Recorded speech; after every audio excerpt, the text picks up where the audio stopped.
Hey everybody, it's Jamonster back again with Opus Gaming. This time with another deck profile. This is going to be my teammate Matt Riley's Commandramon deck that he competed in this past weekend in Top Cuts regional online event.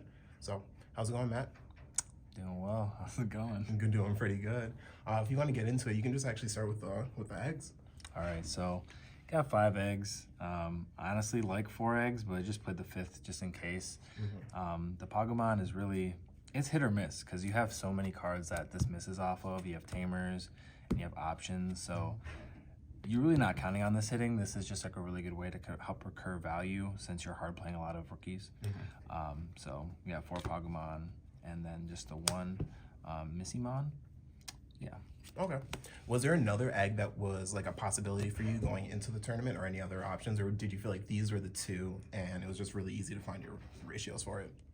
Yeah, this is just the best egg, just because mix your 5K Commandramon 6K, which it comes up. Like if they have a 5K blocker, Definitely. you know, so it definitely comes up. Hitting thresholds, yeah, no, it definitely is a big deal, especially when you know the meta and the field that you're going to be playing into. So, Yeah, so just starting it off here, we got the 4 on delete. It's the best one. You want to see this. If you don't see this Commandramon, the deck feels really bad, honestly, or if you're missing it constantly. I did luckily hit 3 in a row, which was crazy. 3 into another one, into another one, into another one. In one game, that was wild. yeah, no, that is so much momentum, and it's not hard to deal with. Yeah, It's just a really great floater, especially in a game where we don't have a lot of floaters. exactly. Then the next best one is the 2-drop. Yeah, not much to say about that. It's the best one. It's a good Besides vanilla. that, yep. And then we have the blocker and this one here. I'm sorry. No, no worries. These ones, they're 4 cost. You really don't want to be hard playing these. Like this is a really good one to put in raising or to summon off of the on delete Commandramon. So you gotta play them until EX3. I don't know the Commandramon archetype like by heart or anything, but is that every Commandramon at 4 for each of them? Yep. Okay. Yeah. Right now we get a new one in EX3, which Okay. is good. It's gonna be good. I think it's gonna replace the 5-drop one, honestly. Okay. The next best rookie, honestly, is the Agurumon. Pitch 1, draw 2. It's Pitch been a black Commandramon. staple since, yeah. It's so good. It like fuels the graveyard for Darkdramon, cycles through like again the 4 cost ones which you really don't want to see. So cards a staple honestly at 4. Yeah. Playing 3 Chumon.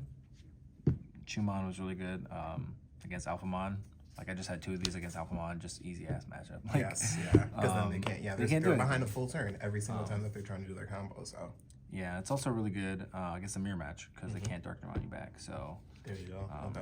because I played against 2 mirror matches, so good card. Until level 4s, played 3. Oh, I was going to say, before we get into the level 4s, how many level 3s are we playing total? Yeah, I think it's 16, 20, 23. 23 level, yeah. And it's, I mean, it's a low to the ground deck, so that definitely, obviously, you're starting with your starter every game, and that's how you get your aggression, so that makes sense. Yep. Cool. And I didn't brick, this weekend I didn't brick it all off, no rookies, which has happened before. Yeah, no, you got to skyrocket those rookie counts because we can't be doing that. Can't. No, I believe it. Yeah, so this is the first level 4 I played. Nanimon, just security Digimon. It actually did come in security a couple times over the weekend, so that was great. And it's 3 costs to play, so it's not terrible. I don't like this card, but it did win me a couple games. It did come up, so. Is there anything that going forward, like if you were to rebuild the deck or re-enter the event, is there anything that would take that slot, those 3 slots? Honestly, I think I would keep the Nanimon in. Cool. Yeah, I think I would just keep it at 3 too. Yeah, security bomb. I mean, I was using security bombs in green as well, using the Sneemons, and when they come out, they can swing the momentum of an entire match, so or entire game. And I did Digivolve on top of something once just to get a draw. It just feels really bad. You have the memory to do it. Yeah. We got 2 Grumblemon. I played 2 just because 1, I feel like I didn't see it enough or it got milled. It definitely was always in my security. Like I played so many games where this is in security. Okay. And it's just a better finisher than Darkdramon because people try to lock you out of memory and you don't really have a really good way to clear like 1 memory blocker rookie. Yep. Or I'm sorry, yeah. So it's really hard to get over, but just need 2 and a tamer and this gets you game. No, I totally, ever since they introduced the hybrid free game, it's been a part of any deck that can play it, so. Yep. skipping the level 5s and getting straight to the top end. Yeah, no level 5s because this deck doesn't really need it. It's really a rookie rush. I played 3 Digimon. I saw a list that played 3, and I definitely have bricked a lot on the top end. Like having a bunch of Digimon and Death Xmon is just really bricky. So I just cut it down to 3, and honestly, when I needed it, I had it, and when I didn't need it, I didn't have it. So it was great. And then 3 Death Xmon. This is the best card in the deck, honestly. Yeah, going into the next format too, that card is just, it's gonna be crazy. Yeah, I played this so many times for 2 or for 5, and you can digivolve it on top of Digimon, so it's just really good. Yeah. I would definitely keep it at 3. I did brick a lot with it, like early on, seeing a bunch of these, like seeing multiple copies, it feels bad, but you have to. Yeah. And you can get it off Pagumon, so it's great. Yeah, as a sacrifice, you definitely have to make. Yeah, you might brick on it, but you need it when you need it, or you have it when you need it. Yep.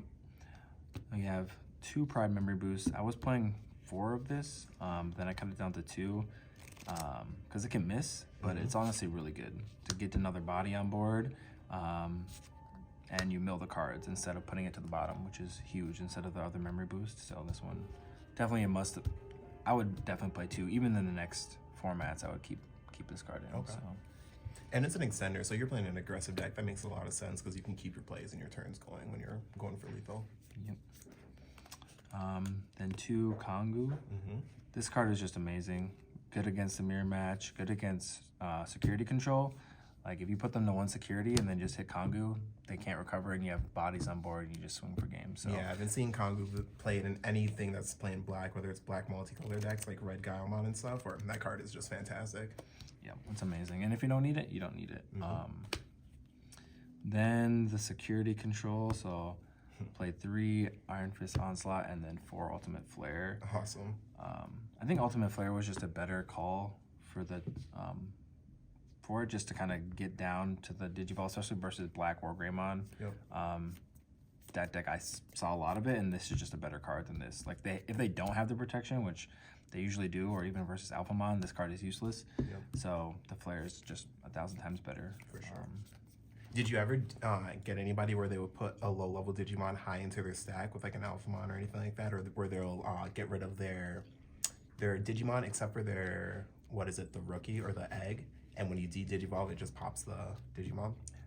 Yeah, that does happen a lot, but then once you see it game 1, then they start playing around it, or they start like against the Black War Greymon player, he just started hard dropping a level 4 and then building up from there. So this card was just like much worse. But yeah, it definitely like comes up, and this card is really good at clearing those memory blockers. So they'll have like their big body plus a memory blocker. You just play this, put them at 5 or whatever, but you get them kill 2 bodies at once, and you get to pop the memory blocker. So this card's really good. Okay, awesome.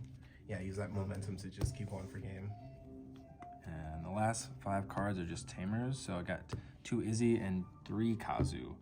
I was playing like 4 and 1, but being at 3 memory guaranteed is just too good in this deck specifically, because you're really not gaining any memory otherwise besides the memory boost. And you don't always have a machine or cyborg out on the field. Like if you have a Chumon in Raising, you promote it, you don't get that memory.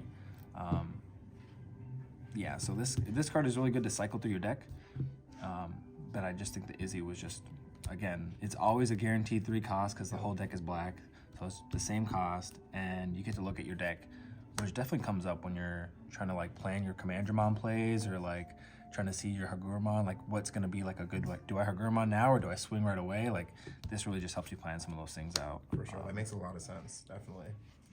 Awesome. Kind of going back through your tournament, how did you feel about your matchups throughout the day, and what was your end record, do you remember?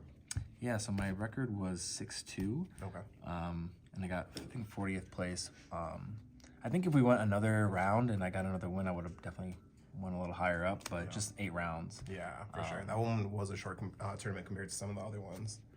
Yeah, so I definitely have the matchups that were hard was just the mirror match. Okay. Just like whoever opens better. The first loss I had was the mirror match. And then the second loss, I think it was Morguru. Okay. Which is just, the deck is just fast, and I didn't have any security to stop them. But Honestly, I felt like the deck did really, really well. I changed up a lot of things since the last tournament. I definitely probably look at some changes when it comes to the options. I felt like I just had so many options. Okay. The Kongu and then the 7 security options I might mess around with a little bit and just kind of make it. Boost too. Yeah, literally. So I feel like it's either like I have to make it more of a security style, then I play that more of a control type of game, or if I'm playing a more rookie rush, kind of fuel more of that, put some of the deeper gate blockers in there. But yeah. Definitely like the build, and I'm not going to be playing in next format, so I'll be waiting for EX3. But yeah, no, that was my next question, was whether you're going to be playing that deck in EX3. No, that's wonderful, because that means that we're going to definitely get some testing games in for EX3 once they release that. So, no, congratulations on your fantastic finish, and thanks again for the deck profile. I appreciate you coming out today. Of course. Thanks, everybody. Yeah. All right, you guys. Well, if you want to like, comment, and subscribe, this is Jamonster with the Opus Gaming, and we're going to see you guys next time. Thanks.